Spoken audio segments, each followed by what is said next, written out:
Today we'll be completing our discussion of the 18th chapter, the last chapter of the Bhagavad Gita, half of which we discussed yesterday. So yesterday we were discussing about performing prescribed duties. So by doing duty, how does it lead to self-realization? So Lord Krishna explains worship of the Lord by doing one's duty. That is the way of actually self-realization. Now, in the human society, according to the qualities of work, there are different divisions, 4 divisions. You might be already familiar with these divisions. The 4 divisions according to work are Brahmana, Kshatriya, Vaishya, Shudra. Intellectuals, the warrior class, martial class, or the mercantile class, and finally the labor class. So the qualities of work, according to their qualities of work, the divisions are made. The first division of Brahmanas or intellectuals is they work by 9 natural qualities: peacefulness, self-control, austerity, purity, tolerance, honesty, knowledge, wisdom, and religiousness.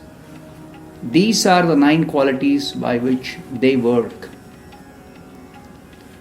Then the second class,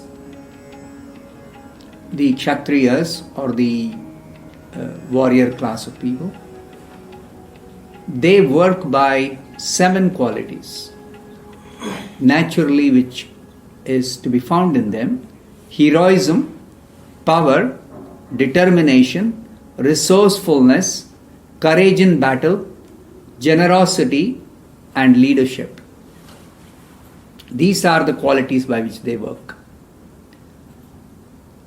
Then the third class of Vaishyas or the mercantile class, they have 3 natural qualities by which they work: farming, cow protection, and business. And for the last class, the labor class, Shudras, there is labor or service to others. Now, Krishna explains how, by following the qualities of work, every man can become perfect. This is very important to understand.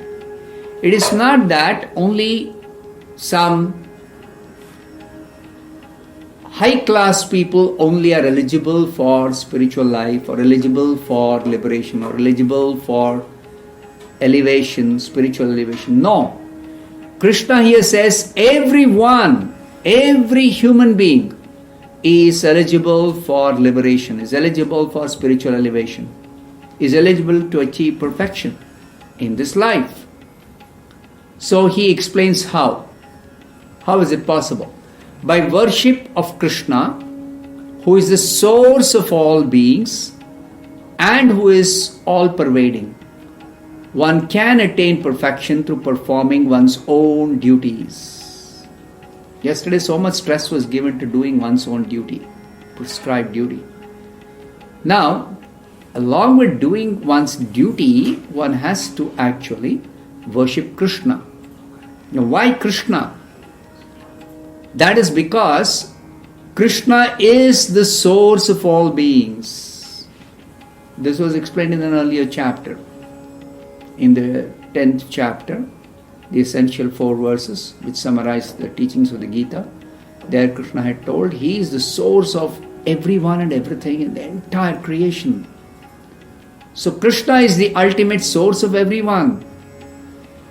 And therefore Krishna should be worshipped by everyone. And Krishna is also All pervading. All pervading means He is present everywhere. He is present everywhere as Paramatma in this world. He has entered into everything. So, that Krishna is to be worshipped through performing one's own duty. Then Krishna says, duties prescribed according to one's own nature are free from sinful reactions. One should better engage in one's own occupation, even imperfectly, than try to do somebody else's duty trying to do it perfectly. Why Krishna is saying like this is because it is said here, every endeavor is covered by some fault. So one should not give up one's work which is suitable for one's own nature, even if it is faulty. Then Krishna describes the actual steps for self-realization by exercising self-control and being unattached and disregarding all material enjoyments. 3 specific things Krishna is telling. Self-control, not attached, and disregarding all material enjoyments. Anyone who practices this type of renunciation obtains the highest perfect stage of freedom from all reactions. Our problem in this world is we are bound up because of reactions due to our work. But whatever work one may do, if one does it in this way of renunciation, we had discussed yesterday about renunciation in the mode of goodness, passion and ignorance. So renunciation in the mode of passion and ignorance is useless. Renunciation in the mode of goodness, which is characterized by self-control, detachment and being free from all material enjoyments. So this sort of renunciation, if one practices while performing one's duties, then one can become free from all reactions. To obtain the perfection, one should follow a process given by Krishna. This process involves 17 steps. First, Krishna says, become purified by one's intelligence. Then, next step, he says, control the mind with determination. Third one, he says, give up objects of sense enjoyment. Fourth one, he says, be free from attachment and hatred. Fifth one, live in a secluded place. Sixth one, eat moderately. Seventh one, control the body, the mind, and the speech. These are the 3 ways we actually do any activity. So all the 3 should be controlled. The 8th one, be always in trance. Trance means being absorbed in the particular activity, specific activity we are doing. And be detached, the 9th step. The 10th step is be free from false ego. 11th one, be free from false strength. 12th one, be free from false pride. 13th one, be free from lust. Then next one is be free from anger. Then give up material things. The next one is be free from false proprietorship. And the last one is become peaceful. In this way, one can be elevated to self-realization. What is the goal of self-realization? one who is situated in the spiritual stage of realization realizes Krishna, the Supreme Brahman, the Supreme Absolute Truth, and becomes fully joyful. Such a person never laments, nor does such a person desire to have anything at all. Such a person is also equally disposed to everyone. In such a stage, one is able to attain pure devotional service to Krishna. Now, the glory of devotional service is that only by devotional service can one understand Krishna as he is, as the Supreme Personality of Godhead. When one is in full consciousness of Krishna by such devotion, one can enter into Krishna's personal abode in the spiritual world. Next, Krishna gives some personal instructions to Arjuna.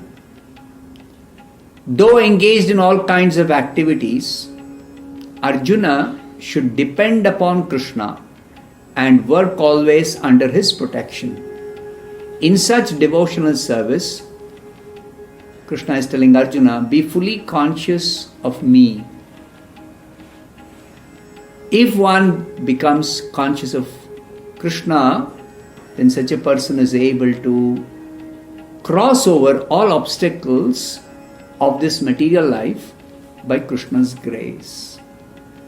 If, however, one does not work in such consciousness, but acts through false ego, not following Krishna, not listening to Krishna, then such a person will be lost on this world. Krishna is also telling Arjuna, if you don't fight and you're falsely directed because you have some sentiment you don't want to fight, still, because of your particular nature, you'll anyway be engaged in fighting. That you cannot avoid. Your nature you cannot avoid. So under illusion, Arjuna was declining to act according to Krishna's direction. But compelled to work according to his nature, he would anyway act all the same. So therefore, Krishna now gives his next instruction to Arjuna. This is more confidential knowledge. The confidential knowledge that is already given was the knowledge about the Supreme Absolute Truth as Brahman. As I had explained earlier, the Supreme Absolute Truth is realized in three different features called Brahman, Paramatma and Bhagavan. So Brahman realization is possible by worship of the Lord through performance of one's duties with detachment and without any sort of material desires or material enjoyment. Now the more confidential knowledge,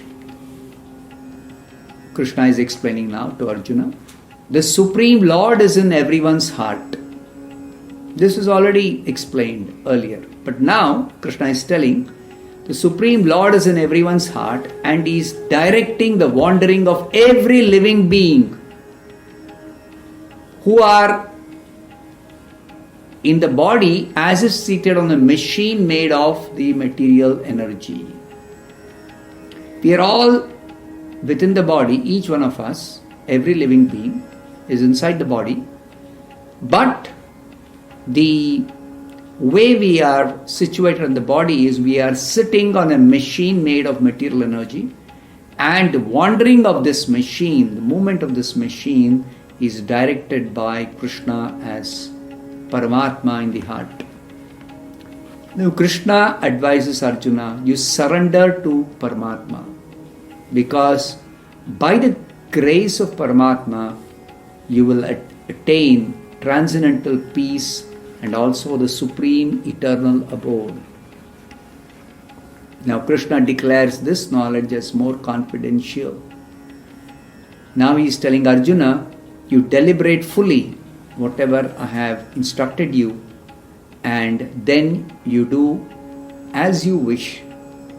So Krishna is giving freedom to Arjuna to act as he wishes to act. The supreme instruction. Now Krishna gives his supreme instruction, and also the most confidential of all instructions, the topmost instruction, because there are so many instructions in the Bhagavad Gita. Now Krishna is going to give his topmost instruction, because Arjuna is very, very dear to him, and also it is for Arjuna's benefit. Now Krishna is giving this topmost instruction. What is that?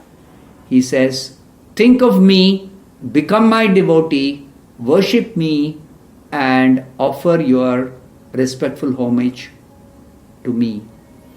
Thus you will come to me without fail. I promise you this, because you are my very dear friend. So this is Krishna's topmost instruction and the most confidential instruction. So as we have even heard earlier, the same instruction. Become my devotee, worship me, think of me always. This is Krishna's most confidential and topmost instruction. Then the conclusion of the Gita is given by Krishna next. One should abandon all varieties of religion and just surrender to Krishna. Krishna promises that he will deliver such a devotee who has surrendered to him, giving up all other considerations. Such a devotee will be delivered by Krishna from all sinful reactions. One doesn't have to fear. What about sinful reactions? No. Krishna says, don't worry, don't fear. I will deliver you from all sinful reactions if you just surrender to me, giving up all other considerations. Next, Krishna explains what are the results of preaching the message of the Bhagavad Gita. Krishna first of all says, this confidential knowledge of Bhagavad Gita should not be explained to those who are not austere, those who are not devoted, those who are not engaged in devotional service. This confidential knowledge of Bhagavad Gita should not be explained to somebody who is envious of Krishna. In an earlier chapter, Krishna had told Arjuna, I am explaining the secret to you because you are not envious of me. Similarly, Krishna is telling, don't preach this confidential knowledge of Bhagavad Gita to somebody who is envious of Krishna. Then Krishna guarantees pure devotional service to those who explain the supreme secret of the Bhagavad Gita to anybody who is a devotee. And Krishna guarantees that such a person who is engaged in preaching this most confidential knowledge of Bhagavad Gita, such a person will at the end go back to Krishna. Krishna declares there is no servant in this world more dear to him than such a preacher, nor will there ever be one even in the future. So, if somebody wants to become very, very, very dear to Krishna, one has to engage in preaching this most confidential message of Bhagavad Gita. Then Krishna declares, anyone who studies this sacred conversation between Krishna and Arjuna in the form of this Bhagavad Gita Such a person worships Krishna by his intelligence. Then further he says, one who hears this conversation between Krishna and Arjuna with faith and without envy becomes free from all sins and attains the planets where the pious people live. There are higher planets for pious people, and one is able to elevate oneself to such higher planets simply by hearing this conversation with faith and without enviousness. Now Krishna asks Arjuna a question. So far Arjuna was asking Krishna questions. So now Krishna is asking one question to Arjuna. Have you heard these instructions of mine with full attention? Whether your ignorance and illusion has been dispelled? Krishna is asking Arjuna. Arjuna's answer is, yes, my illusion is completely dispelled and I have regained my memory by your mercy. Arjuna is telling Krishna. Also Arjuna says, now I am free from all doubt and I am firmly prepared to act according to your instruction. Whatever Krishna says, Arjuna is willing to do. This is actually surrender. Arjuna is now fully surrendered to Krishna, and his illusion is gone. He has revived his memory of Krishna. He is free from all doubts. He doesn't have any doubt. One simply has to follow Krishna's instruction and act according to Krishna's instructions. That's all. And the final section of this last chapter and of the Bhagavad Gita itself, Sanjaya, who was describing what's happening on the battlefield to Dhritarashtra, he is now giving a conclusion to Dhritarashtra and to all of us. Sanjaya has heard this conversation between Krishna and Arjuna directly, even though he was sitting in Hastinapura, and the battle was arranged to be fought in Kurukshetra. So even though they are far apart, Sanjaya was able to hear the conversation because of the mercy of his guru, Vyasadeva. Vyasa, the author of Mahabharata, author of so many Puranas. So Sanjaya was a student of Vyasadeva. So by the mercy of Vyasadeva, Sanjaya was able to directly hear that conversation. And Sanjaya is telling, it is so wonderful, this conversation, what I have heard, is that my hair is standing on end. When he recalls this wonderful dialogue, he feels pleasure, being thrilled at every moment. This is Sanjaya's experience of hearing the conversation between Krishna and Arjuna. Then Sanjaya also says, I am able to remember and recollect again and again the wonderful form which Krishna showed Arjuna, the universal form. Krishna showed Arjuna the universal form in which he showed Arjuna the entire universe in one place. Universe is so vast, so huge. But sitting on the chariot, Arjuna was able to see the entire universe. And because Krishna gave him special vision to see that universal form. And Krishna showed the universal form to Arjuna. So, by the mercy of Vyasadeva, once again, even Sanjaya was able to see this particular universal form which is shown to Arjuna. So, remembering that wonderful form again and again, Sanjaya is telling, I am struck with wonder more and more and rejoice again and again, simply remembering that wonderful form. So, the final conclusion of Sanjaya, because Dhritarashtra asked a question, about the outcome of the battle. So Sanjaya is now giving what is going to be the outcome of the battle. Before the battle has begun, the battle has not yet begun. It is about to begin now. So Sanjaya is telling, wherever there is Krishna, the master of all mystics. Krishna is also called Yogeshwara, the master of all yogis or all mystics. And wherever there is Arjuna, the supreme archer, Dhananjaya, Dhanurdhara. Arjuna is the supreme archer and Krishna is the supreme mystic.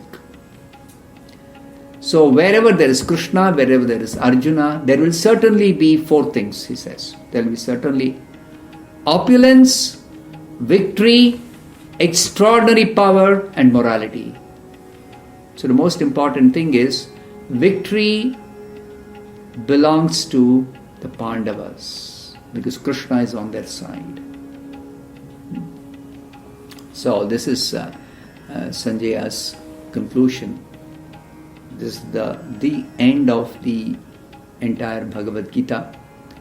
So to summarize, especially this 18th chapter, which is itself a summary, the supreme instruction of morality is simply to think of Krishna always, to become a devotee of Krishna, to worship Krishna, and to offer one's respects, obeisances, namaskara to Krishna. In this way, one will be able to actually reach Krishna's personal abode. Also, the essence of all instructions of the Bhagavad Gita is simply to surrender to Krishna and abide by his instructions without fearing any past sinful reactions, etc. Krishna says, I will deliver you, don't worry. You simply surrender to me, giving up all other considerations. So, the instructions of Bhagavad Gita constitute the supreme process of religion and of morality. All other processes described in the Vedas may be purifying, may lead to this process of complete surrender to Krishna. But the last instruction of the Bhagavad Gita is actually the final instruction in all morality, all religion. Simply surrender to Krishna. This is the verdict of the 18th chapter.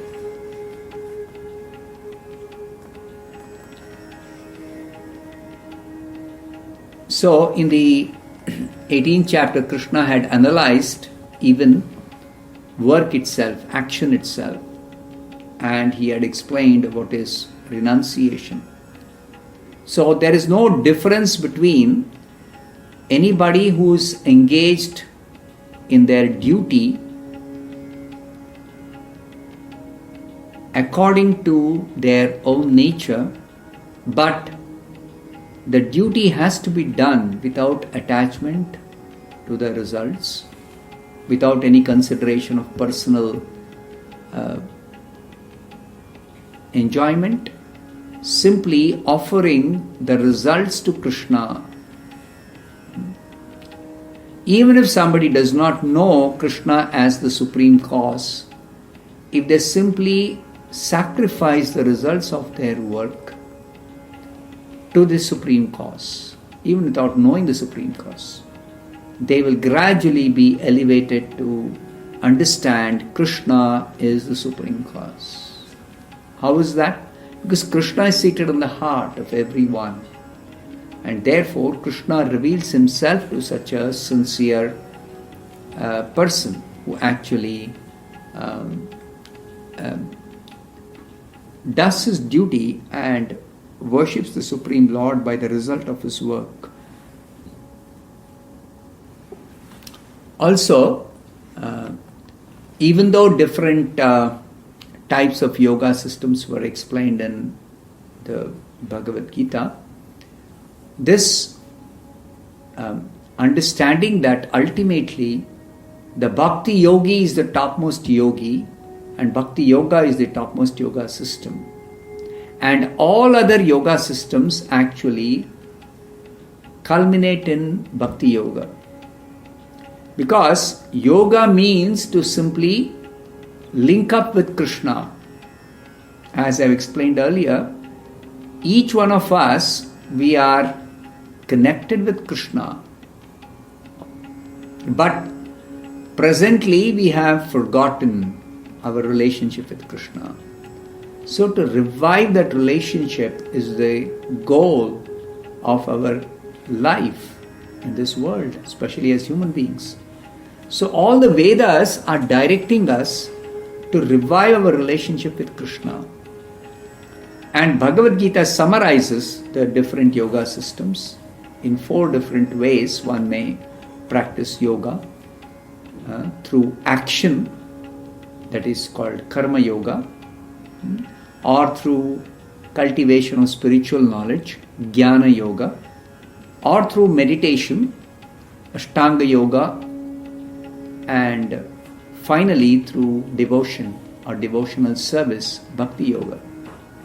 Even though there are 4 different yoga systems mentioned, the topmost yoga system is bhakti yoga. Because through bhakti yoga, one actually is able to come in direct contact with Krishna. Because Krishna can be known only through bhakti and no other way. So if one wants to directly come in contact with Krishna, one can directly take up the path of bhakti yoga, practice of bhakti yoga.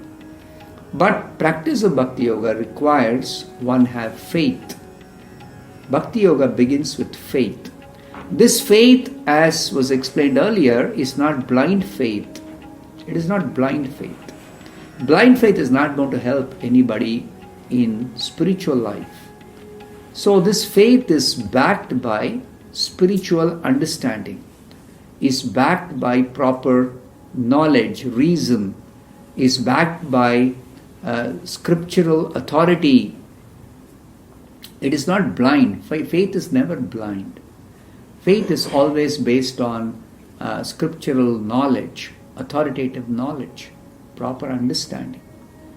And for somebody who is not intelligent enough to be able to study the scriptures, Krishna says, I give thee intelligence by which such a sincere devotee can actually get enlightenment and actually link up with me. So Krishna is seated on the heart of everyone.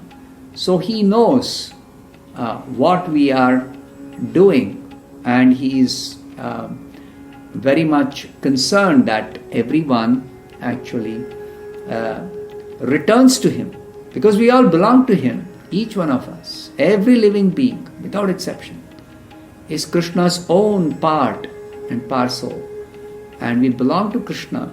So this knowledge was explained as the most confidential knowledge in an earlier chapter. This is the transcendental knowledge. So this knowledge is explained by Krishna in a simple way, that you belong to me and you have forgotten me, so you revive your memory about me through the practice of yoga. But among all the yoga systems, the bhakti yoga system is the best. Even the other yoga systems, they aim at coming to the stage of bhakti yoga. Whether it is karma yoga or jnana yoga or ashtanga yoga, they all lead to bhakti yoga. So if somebody is unable to take up bhakti yoga directly, the practice of bhakti yoga directly, then it is recommended or advised that they practice some other yoga system according to their inclination to do different types of activities. But ultimately one has to come to the point of bhakti. And the final instruction in bhakti yoga is simply to surrender to Krishna. Simply to surrender to Krishna. Because for one who is surrendered to Krishna in devotional service, such a person, Krishna takes charge. The devotee doesn't have to do anything else. It's completely the devotee's life is in Krishna's hands. And anyway, Krishna is the controller of everyone and everything. That's a fact. Even though somebody may think I am independent, actually they are not independent. So when somebody surrenders to Krishna, they come to their original position of completely depending on Krishna. That is our original position. So that position is explained in the Bhagavad Gita by Krishna when he explains devotional service. Hare Krishna.